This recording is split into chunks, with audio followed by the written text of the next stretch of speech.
Hello बच्चों, कैसे हैं आप। आज हम class 6 subject science curiosity a new NCERT book chapter 5 measurement of length and motion, तो इसके सभी क्वेश्चन आंसर्स देखते हैं। Question 1, would it be convenient to use the unit metre to measure larger lengths, यानी कि अगर हमें लार्जर लेंथ्स को मेज़र करना है तो क्या ये कन्वीनियंट होगा कि हम मीटर की यूनिट को यूज़ करें। Such as the length of a railway track between two cities, जैसे कि टू सिटीज़ के बीच में जो रेलवे ट्रैक होता है उसकी लेंथ को मेज़र करने के लिए, और टू मेज़र स्मॉलर लेंथ या फिर छोटी लेंथ्स को मेज़र करने के लिए। Such as the thickness of a page of a book, जैसे कि एक बुक के पेजों की थिकनेस को अगर हमें मेज़र करना है। तो आंसर देखते हैं कि length and distance measurements are given in units and the number of units. तो लेंथ और डिस्टेंस की को मेजरमेंट करने के लिए हमें यूनिट्स या फिर नंबर ऑफ यूनिट्स दी हुई होती हैं। For long distance, if small units like metres, centimetres और millimetres are used, the number of units will be very large. अगर हमें लॉन्ग डिस्टेंस में मेज़र करना है तो इसके लिए जो स्मॉल यूनिट्स होंगी जैसे कि मीटर, सेंटीमीटर और मिलीमीटर, तो वो बहुत ज़्यादा लार्ज हो जाएंगी वो यूनिट। तो दिस बिकम्स इनकन्वीनियंट, जिससे कि वो बहुत इनकन्वीनियंट हो जाएगा। Therefore long distances like distance among two cities are measured in kilometres. इसलिए लॉन्ग डिस्टेंस टू सिटीज़ के बीच में अगर लॉन्ग डिस्टेंस है तो उसको हमें मेज़र करने के लिए हम किस में उसको मेज़र करते हैं, किलोमीटर्स के अंदर। स्मॉल थिकनेसेस और lengths like the thickness of a page of book are measured in very small units like millimetre. Small thickness की और thickness of a page of book, इनको मेज़र करने के लिए बहुत स्मॉल यूनिट काम में लेते हैं, like millimetre. If this is measured in metres और किलोमीटर्स, और यदि अगर इसे मेज़र किया जाए मीटर और किलोमीटर के अंदर, then number of units become very small fractions. तो नंबर ऑफ यूनिट्स क्या होंगी, वो बहुत स्मॉल फ्रैक्शंस के अंदर कन्वर्ट हो जाएंगी। इनकन्वीनियंट टू हैंडल, जिसे हैंडल करना बहुत इनकन्वीनियंट हो जाएगा, अनईजी होता है। Lengths like those of a room are measured in metres for convenience, जैसे रूम की लेंथ को मीटर के अंदर मेज़र किया जाता है जिससे कि वो कन्वीनियंट रहती है।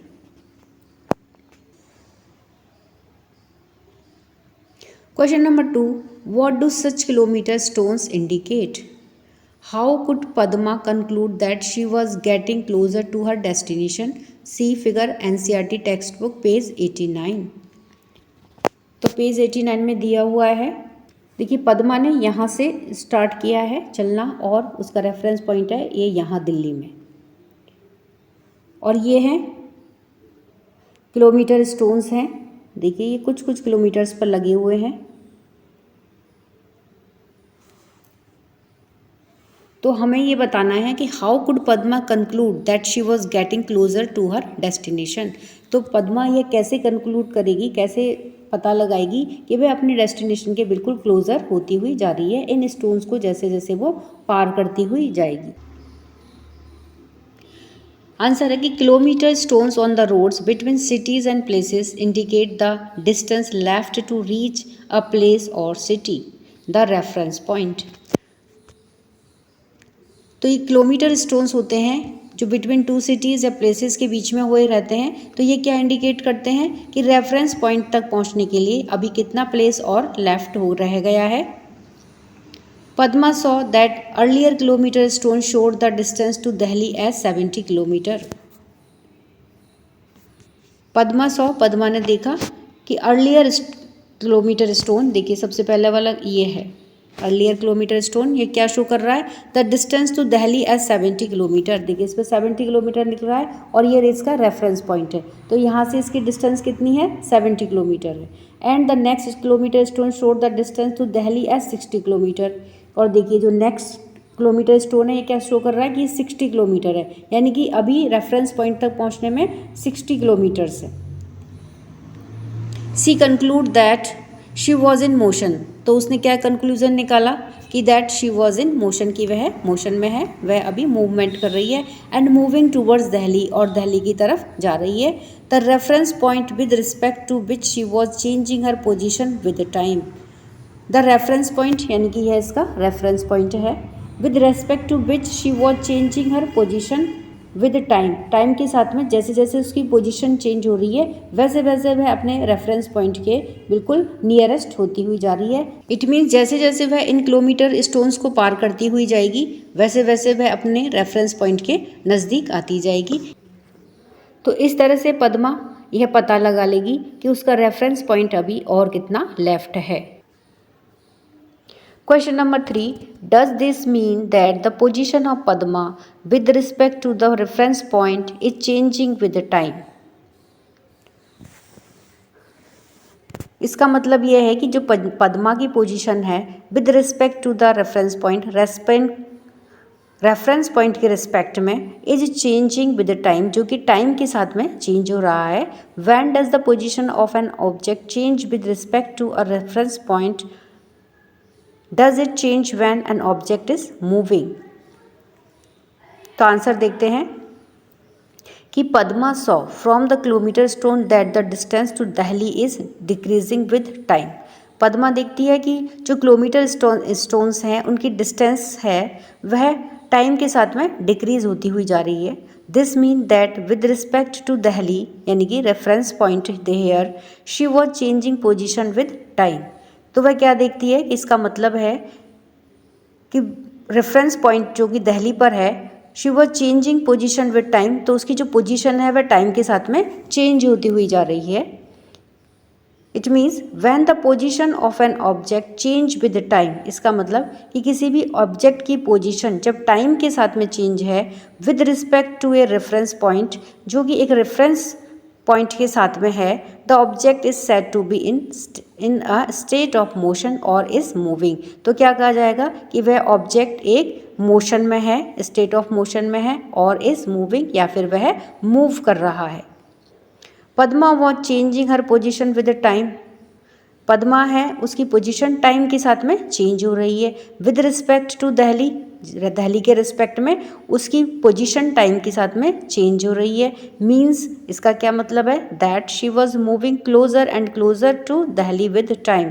इसका मतलब है कि शी वाज मूविंग क्लोजर, तो वह और पास होती जा रही है दिल्ली के विद टाइम, टाइम के साथ में, यानी कि जैसे जैसे टाइम जाता जा रहा है वैसे वैसे वह अपने रेफरेंस पॉइंट जो कि उसका दिल्ली है उसके वह और क्लोजर होती हुई जा रही है।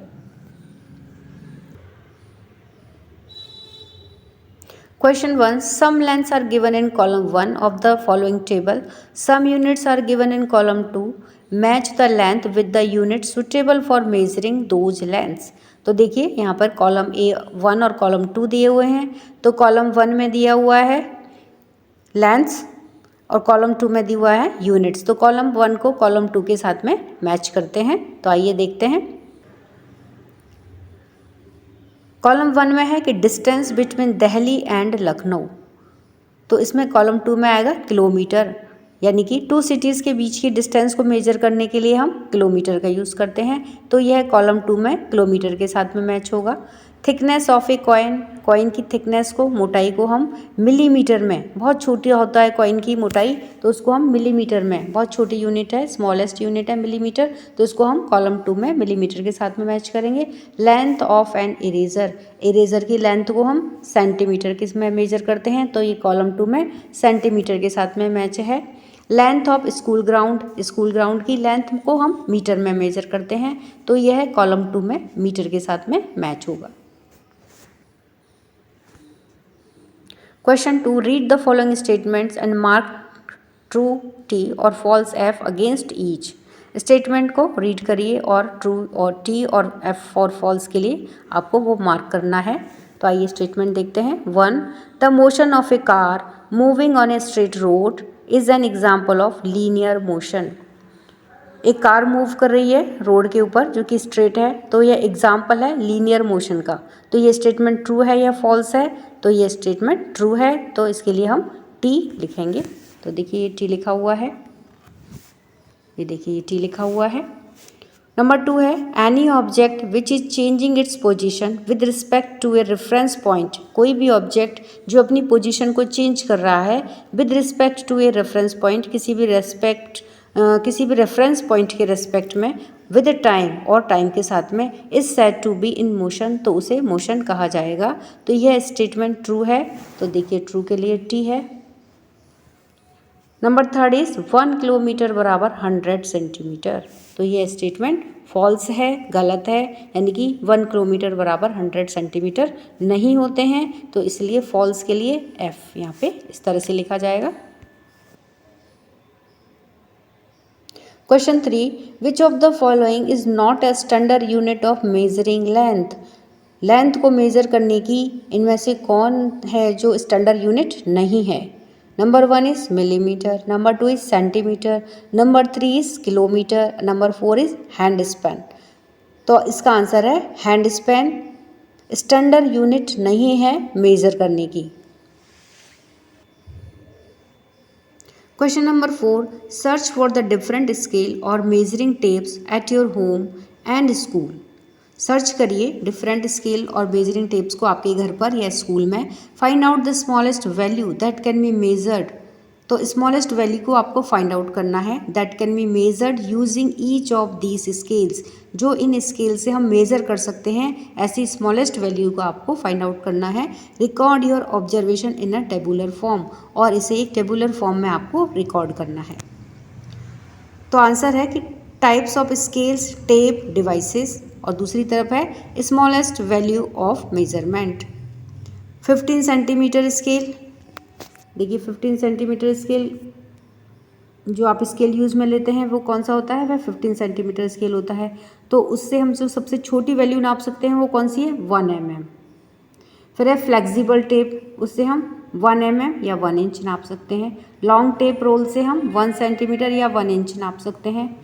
वर्नियर कैलिपर, ये घर पर तो नहीं मिलता है, लेकिन ये फ्रॉम स्कूल लैब से आप मेजर कर सकते हैं। तो उसमें सबसे स्मॉलेस्ट वैल्यू क्या होगी, 0.1 mm। Screw gauge from school lab से आप ले सकते हैं, और उससे अगर आप मेजर करेंगे तो सबसे स्मॉलेस्ट वैल्यू क्या आएगी, 0.01 mm। Question 5, suppose the distance between your school and home is 1.5 kilometre, express it in metres. आपके स्कूल और आपके घर के बीच की डिस्टेंस कितनी है, 1.5 किलोमीटर है, और इसे आपको मीटर के अंदर एक्सप्रेस करना है। तो देखिए ये अभी किस में दी हुई है, किलोमीटर में दी हुई है, तो इसको आपको किस में कन्वर्ट करना है, मीटर में आपको बताना है इसका आंसर। तो सबसे पहले क्या बताएंगे कि 1 किलोमीटर बराबर कितने होते हैं, 1000 मीटर होते हैं। अब हमें क्या निकालना है कि 1.5 किलोमीटर में कितने फिर मीटर होंगे, तो 1.5 इंटू 1000 कितने बने, तो 1500 मीटर्स। तो घर से और स्कूल के बीच की डिस्टेंस कितनी हुई, अगर हम मीटर के अंदर बात करेंगे तो 1500 metre. Question 6, take a tumbler or a bottle, measure the length of the curved part of the base of glass or bottle and record it। एक टम्बलर और या फिर बॉटल लीजिए, उसकी जो नीचे का कर्व्ड पार्ट होता है बेस का, उसको मेज़र कर, उसकी लेंथ को मेज़र करना है आपको, और उसको रिकॉर्ड करना है। तो आंसर है कि either use a flexible measuring tape or a piece of string to measure the length of the curved part of the base of the tumbler, then measure the string against a ruler। इधर use a flexible measuring tape, यानी कि flexible measuring tape को use करने के बजाय आप एक piece of string यानी कि एक धागे का पीस लीजिए, to measure the length of the curve part of the base of the tumbler. Tumbler के बेस के कर्व पार्ट की लेंथ को मेज़र करने के लिए आपको एक स्ट्रिंग यानी कि कोई एक धागा लीजिए, उसका एक स्ट्रिंग लीजिए, उससे आप इसकी लेंथ को मेज़र कर सकते हो। Then measure the string against the ruler, और फिर उस स्ट्रिंग को, उस धागे को रूलर के ऊपर रख करके आप उसकी लेंथ को मेज़र कर सकते हैं। तो देखिए टम्बलर का जो नीचे का बेस होता है वह कैसा होता है, कर्व्ड होता है, यानी कि गोल होता है। तो उसमें हम एक स्ट्रिंग को उसी गोलाई में पहले पूरे से उसको कवर कर देते हैं, फिर हम वहाँ से जितना उसका कवर होता है उसको कवर कर लेंगे, फिर वहाँ से उसको कट कर लेंगे और उस स्ट्रिंग को वहाँ से हटा करके उसको लंबाई में खोल लेंगे और एक स्केल से हम उसकी लेंथ को मेज़र कर लेंगे। तो इस तरह से हम एक टम्बलर का जो बेस है उसके कर्व्ड पार्ट की लेंथ को हम जान सकते हैं। Question number 7, measure the height of your friend and express it इन। आपकी फ्रेंड की हाइट को मेज़र करिए और उसे एक्सप्रेस करिए। नंबर 1 इज़ मीटर में अगर एक्सप्रेस करेंगे तो क्या आएगी, number 2 is centimetres and number 3 is millimetre. तो आंसर है कि measure the height using a metre scale and express it in. Metre में है जैसे कि 1.4 मीटर, सेंटीमीटर में है दैट इज़ 140 सेंटीमीटर, और मिलीमीटर में है तो दैट इज़ 1400 मिलीमीटर।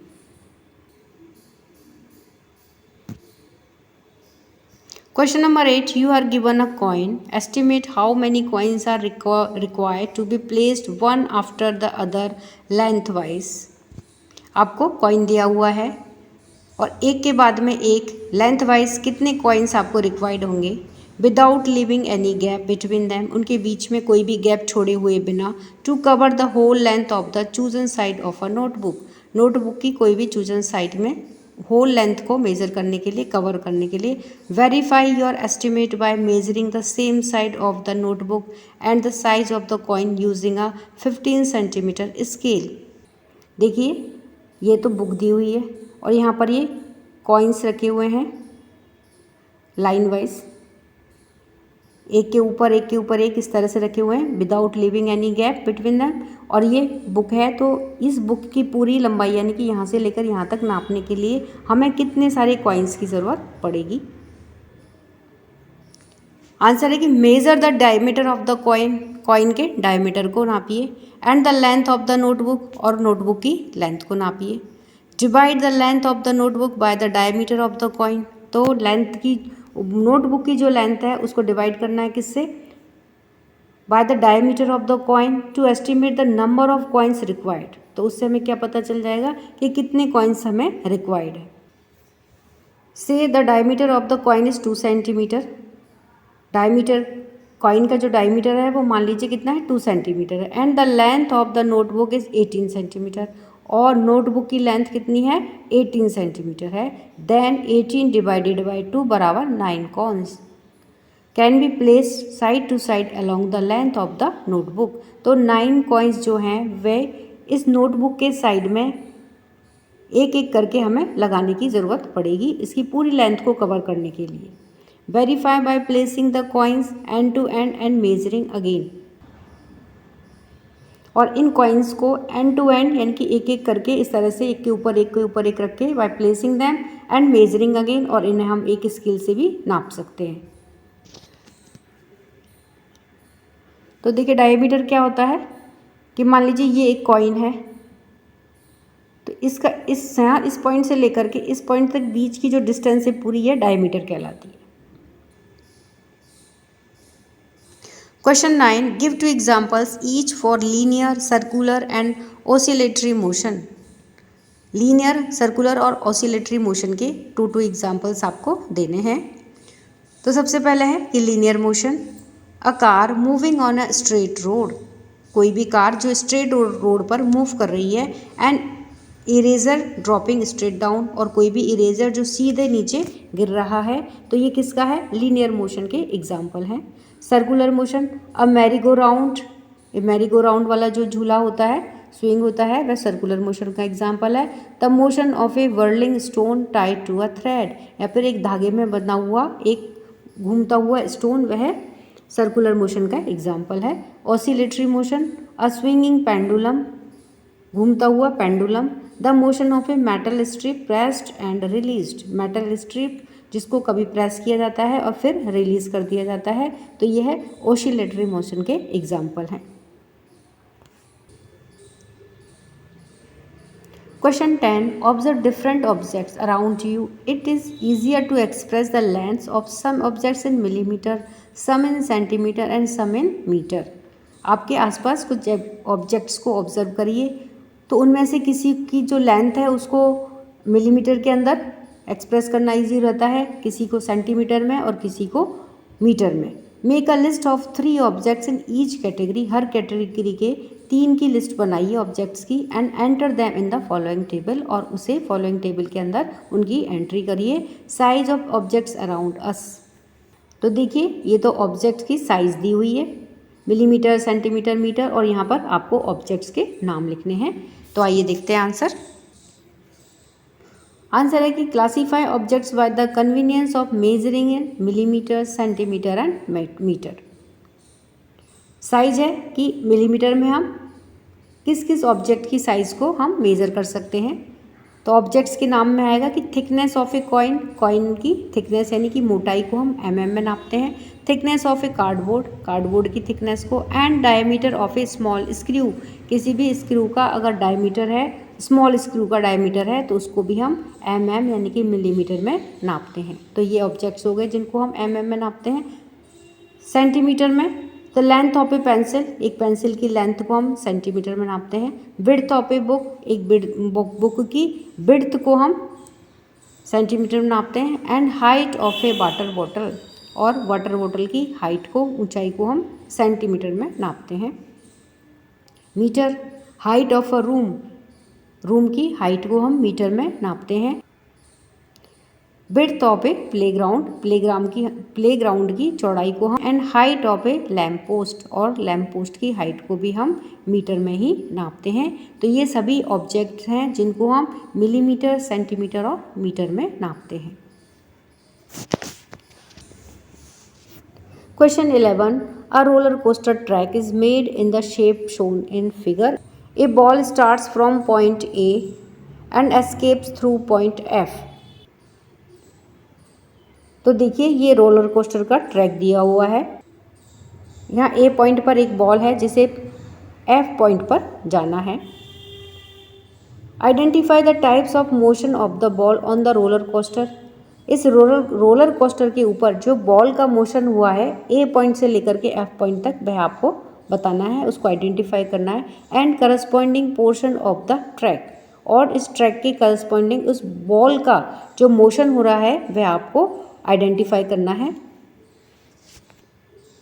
आंसर है portion of the track and corresponding types of motion.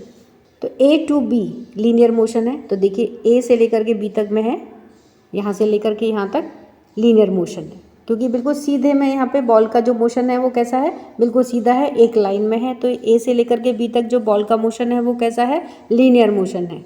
फिर है बी टू सी, बी से लेकर के सी तक में जाने में सर्कुलर मोशन है। थोड़ा सा यहाँ पे क्या कर्व्ड है इसका ट्रैक, तो ये कैसा हुआ, सर्कुलर मोशन हो गया, लूप आ गया। सी टू डी टू ई, सी से लेकर के डी तक और डी से लेकर के ई तक में, देखिए यहाँ से लेकर सी से लेकर डी और डी से लेकर के ई तक में पूरा लूप है, यानी कि सर्कुलर मोशन है, पूरी तरह से ये सर्कुलर मोशन है। ई टू एफ में लीनियर मोशन है, यानी कि यहाँ पर ये पूरा एकदम लाइन में मोशन है, तो ये कैसा हुआ, ई से लेकर के एफ तक बॉल का मोशन कैसा है, लीनियर मोशन है। Question 12, Tasneem wants to make a metre scale by herself. Tasneem एक मीटर स्केल बनाना चाहती है। She consider the following materials for it. उसने कुछ मटेरियल्स को कंसीडर करा है ये बनाने के लिए, मीटर स्केल बनाने के लिए। Plywood, paper, cloth, stretchable rubber and steel. Which of these should she not use and why. इनमें से कौन सी चीज़ें हैं जो उसे नहीं यूज़ करनी चाहिए और क्यों। आंसर है कि Tasneem should not use stretchable rubber. Tasneem को स्ट्रेचेबल रबर नहीं यूज़ करनी चाहिए, because it can change length when stretch. क्योंकि ये स्ट्रेचेबल है, तो जब लेंथ के साथ में ये क्या होगी, स्ट्रेच हो जाएगी, लीडिंग इन इनएक्यूरेट मेजरमेंट। तो इससे क्या होगा, जो मेजरमेंट होगा वो इनएक्यूरेट होगा, वो सही नहीं होगा। Plywood, cloth, paper and steel are more suitable as they maintain consistent length. तो plywood, cloth, paper and steel जो है वो मोर सुटेबल हैं, क्योंकि इनमें जो लेंथ है वो कंसिस्टेंट रहती है। Question 13, think, design and develop a card game on conversion of units of length to play with your friends. अपने फ्रेंड्स के साथ में खेलने के लिए आपको एक कार्ड गेम डेवलप करना है, जिसमें आप conversion of units of length, length की जो यूनिट्स हैं उनको कन्वर्ट करके आपको एक कार्ड गेम डिज़ाइन करना है। Create cards with different lengths, आपको अलग अलग लेंथ्स के कार्ड क्रिएट करने हैं। एंड करस्पॉन्डिंग यूनिट्स, यानी कि उन पर आप कुछ पर mm यानी कि मिलीमीटर, सेंटीमीटर्स, मीटर्स और किलोमीटर्स, तो इस तरह से आप लेंथ की जो यूनिट्स हैं उनमें आप कार्ड आपको डिज़ाइन कर सकते हो। Each card can have a length in 1 unit, और हर कार्ड के ऊपर लेंथ की आपको 1 यूनिट मेज़र करनी है, यानी कि 1 यूनिट का एक कार्ड होगा। And players must match it to its equivalent in another unit, और प्लेयर्स को क्या करना है, उस कार्ड को, यानी कि उस कार्ड के ऊपर जो यूनिट लिखी हुई है उसके को दूसरे कार्ड की सेम यूनिट के साथ में मैच करना है। फॉर एग्जाम्पल, एक कार्ड विद 100 सेंटीमीटर, मान लीजिए कि कोई एक कार्ड है जो कि उसके ऊपर 100 सेंटीमीटर लिखा हुआ है, तो वुड मैच विद 1 मीटर, तो उसे आपको दूसरे कार्ड के साथ में जिसके ऊपर की 1 मीटर लिखा हुआ है उसके साथ में मैच करना है, यानी कि दोनों की वैल्यू सेम है जबकि यूनिट दोनों अलग अलग हैं। तो इस तरह से आप डिफरेंट यूनिट्स के कार्ड बना करके आप इस तरह से अपने फ्रेंड्स के साथ में खेल सकते हैं। Activities, activity 5.1, let us measure, page 86। Select some objects around you such as a comb, a pen, a pencil and an eraser to measure their length. आपके अराउंड में कुछ भी ऑब्जेक्ट जैसे कि कोई कॉम, पेन या पेंसिल या फिर इरेजर हो तो उनकी लेंथ को मेज़र करना है। Measure their length 1 by 1 using a metre scale, उनकी लेंथ को एक एक करके आपको मेज़र करना है मीटर स्केल से। And note down the measurement in table 5.2, और टेबल 5.2 के अंदर आपको उनकी मेज़रमेंट को लिखना है, नोट डाउन करना है। तो देखिए इधर आपको ऑब्जेक्ट्स लिखने हैं और इधर आपको इनकी जो लेंथ है इन ऑब्जेक्ट्स की वह लिखनी है। तो आंसर देखते हैं।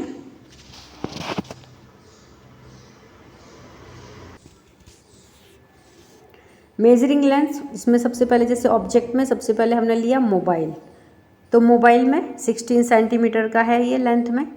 फिर है इरेज़र, ये 6 सेंटीमीटर का है। कॉम है 15 सेंटीमीटर का है। पेन है तो ये 14 सेंटीमीटर का है। पेंसिल है तो ये 18 सेंटीमीटर की है। तो यानी ऑब्जेक्ट्स को उनकी लेंथ से नाप करके इस टेबल के अंदर हमें लिखना है। Activity 5.2, let us explore, page 90। Look around, चारों तरफ देखो, and prepare a list of 5 objects, और 5 ऑब्जेक्ट्स की एक लिस्ट प्रिपेयर करनी है दैट आर इन मोशन, जो मोशन में है, and 5 objects that are at rest, और ऐसे 5 ऑब्जेक्ट्स की लिस्ट प्रिपेयर करनी है जो कि रेस्ट में है। Record your observation in table 5.3, और आपको ये अपना रिकॉर्ड एक 5.3 टेबल है उसके अंदर यह रिकॉर्ड लिखना है। Think about how you decided weather an object was in motion और एट रेस्ट। आप सोचिए कि आपने ये कैसे डिसाइड करा कि कोई भी ऑब्जेक्ट मोशन में है और या फिर रेस्ट में है। राइट योर एक्सप्लेनेशन या जस्टिफिकेशन इन टेबल 5.3, और यह जस्टिफिकेशन या एक्सप्लेनेशन आपको टेबल 5.3 के अंदर लिखना है। तो आइए इनका आंसर देखते हैं। तो देखिए यहाँ पर तो लिखने हैं कि जो ऑब्जेक्ट मोशन में है, तो यहाँ पे आपको जस्टिफिकेशन लिखना है, और यहाँ पे है कि जो ऑब्जेक्ट रेस्ट में है फिर उनका जस्टिफिकेशन लिखना है। तो ये टेबल 5.3 के अंदर आपको लिखने हैं अपने ऑब्जर्वेशंस। आंसर है table 5.3, observing things around you, object in motion. तो सबसे पहले 5 ऑब्जेक्ट जो मोशन में है, तो देखिए cow grazing in the field, cow field के अंदर ग्रेजिंग कर रही है यानी कि घास खा रही है। तो जस्टिफिकेशन में क्या आएगा कि cow changes position with respect to grass in the field. तो जो काउ होती है, जो गाय होती है, वह फील्ड के अंदर घास खाते हुए अपनी पोजीशन को चेंज कर रही है, तो इसका मतलब है मूविंग पोजीशन में है। स्विच्ड ऑन फैन, फैन को हमने स्विच करा है। तो blades of the fan rotate in a circular path, fan की जो ब्लेड्स होती हैं जैसे ही हम स्विच ऑन करते हैं तो वे एक सर्कुलर पाथ में रोटेट करती हैं। ये हमारा इसके साथ में जस्टिफिकेशन है, इसका मतलब ये मूविंग पोजीशन में है। Number 3 is car moving on the road, car moving कर रही है रोड के ऊपर, तो ये एक मूविंग ऑब्जेक्ट है। तो car changes position with respect to object on the road, car अपनी पोजीशन को चेंज करती जा रही है रोड के ऊपर, तो ये भी मूविंग ऑब्जेक्ट है। Hands of a wall clock, wall clock के जो हैंड्स होते हैं वह भी मूविंग ऑब्जेक्ट है। Showing circular motion to show time, ये सर्कुलर मोशन में मूव करते हुए टाइम को शो करते हैं। और number 4 is fruit falling from the tree, fruit का ट्री पे से फॉल होना, गिरना, तो ये भी मूविंग ऑब्जेक्ट है। तो fruit changes position from branch of the tree towards the ground below, तो फ्रूट ने क्या करा, अपनी पोजीशन चेंज करी, कहाँ से, पहले वो ब्रांच पर था ट्री की पे और फिर वो कहाँ गिरा, टूवर्ड्स द ग्राउंड बिलो, तो वो ज़मीन पर आकर के गिरा, तो इस तरह से इसमें मूव हुआ, तो ये एक मूविंग ऑब्जेक्ट हुआ। ये इसके साथ में एक्सप्लेनेशन है। अब है ऑब्जेक्ट एट रेस्ट, यानी कि जो रेस्ट में है वो उन 5 ऑब्जेक्ट्स के हमें नाम देखने हैं। तो सबसे पहले है ट्री, ट्री रेस्ट में है। Justification not moving. Chair with the teacher sitting, teacher बैठी हुई हैं चेयर के ऊपर, तो ये भी मूविंग कैसा है, रेस्ट वाला है, रेस्ट ऑब्जेक्ट है। Stationary in the room, room के अंदर वह बिल्कुल स्टेशनरी है, यानी कि विदाउट मूविंग है। वॉल पेंटिंग, दीवार के ऊपर जो पेंटिंग लगी हुई है तो वह भी कैसा है, रेस्ट ऑब्जेक्ट है। Hanging at a fixed place on the wall, wall पर एक फिक्स प्लेस पर लगा हुआ है, यानी कि उसमें किसी भी तरह का कोई मूवमेंट नहीं है। अ lamp on the lamp post, lamp post के ऊपर लगा हुआ लैम्प, ये भी रेस्ट ऑब्जेक्ट है। स्टैंडिंग स्टिल ऑन द पोल, यह भी एक पोल के ऊपर बिल्कुल स्थिर रूप से लगा हुआ है, यानी कि उसमें किसी भी तरह का कोई मूवमेंट नहीं है।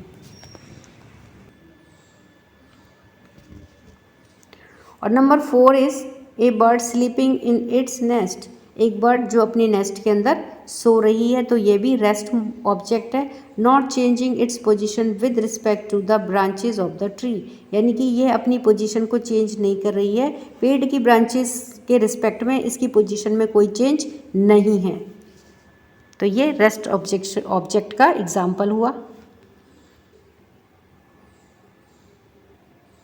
Activity 5.7, let us identify, page 94. Look at the picture of a children's park figure or visit a children's park. Observe different kinds of motion, classify them as linear, circular or oscillatory motion. List them in table 5.4. Give your justification for why you put each in a certain category. तो देखिए ये एक children's park दिखाया गया है जिसमें बच्चे अलग अलग तरह के मोशन में चल रहे हैं। तो यहाँ पे देखिए ये फिसल पट्टी पे से फिसल रही है, यहाँ पे ये गोल वाला झूला है, ये स्विंग है, ये अलग तरह का झूला है, ये यहाँ पे रस्सी कूद रहा है, तो इनमें मोशन अलग अलग तरह का है। तो हमें ये बताना है कि किस में लीनियर मोशन है, किस में ऑसिलेटरी मोशन है और कौन रेस्ट में है। तो ये सब चीज़ें हमें इस चिल्ड्रन पार्क में देख करके हमें बतानी है और उसे एक टेबल में लिखना है। टाइप्स ऑफ मोशन, तो जैसे लीनियर है, सर्कुलर है, ऑसिलेटरी है, तो कौन सा टाइप का मोशन है ये हमें लिखना है और किस ऑब्जेक्ट से वह मोशन हो रहा है ये हमें टेबल के अंदर लिखना है। तो सबसे पहले है कि ऑब्जेक्ट का नाम लिखना है, फिर है लीनियर मोशन है या सर्कुलर मोशन है या ऑसिलेटरी मोशन है। तो उसमें सबसे पहले है स्विंग यानी कि झूला, तो इसमें लीनियर मोशन है तो नहीं है, तो इसलिए इसकी जगह को ब्लैंक कर दिया है। सर्कुलर मोशन यस है। Oscillatory motion moving to and fro, यानी कि आता है और फिर चला जाता है तो ऑसिलेटरी मोशन है। स्लाइड, तो इसमें लीनियर मोशन है, इसमें बिल्कुल सीधे सीधे नीचे आते हैं, तो ये क्या हुआ, लीनियर मोशन है इसके अंदर। सर्कुलर मोशन स्लाइड के अंदर नहीं है तो नो, क्योंकि इस चिल्ड्रन पार्क में जो स्लाइड है उसमें कोई सर्कुलर मोशन वाली नहीं है, सिर्फ लीनियर मोशन वाली है। Moves straight down when sliding, slide में क्या है, moves straight down when sliding, ये सीधे नीचे आती है जब इसमें फिसलते हैं, तो ऑसिलेटरी मोशन भी है। उसके बाद है सीसॉ, अगला ऑब्जेक्ट क्या है, सीसॉ, तो लीनियर मोशन है इसके अंदर नहीं है। सर्कुलर मोशन है yes. Moves ups and down around a fix point, ये एक जगह पे फिक्स है और इसमें अप्स एंड डाउन्स होते हैं, तो ये ऑसिलेटरी मोशन भी है इसके अंदर। तो इस तरह से इस चैप्टर के हमने सभी क्वेश्चन आंसर्स को देखा। वीडियो पसंद आने पर वीडियो को लाइक करें, चैनल पर नए हैं तो सब्सक्राइब करना ना भूलें। मिलते हैं नए वीडियो में। इसी के साथ धन्यवाद।